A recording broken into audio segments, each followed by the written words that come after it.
Det vil sige, forudsætning for, at man kan gøre noget vigtigt, det er jo, at man afsætter penge til det. Ja. Jeg tror ikke på, at man kan løse det her problem, uden at der bliver satset. Om der så bliver satset på...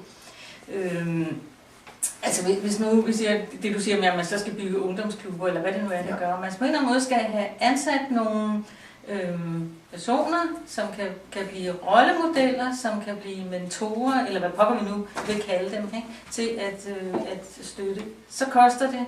Det koster penge. Ikke? Ja.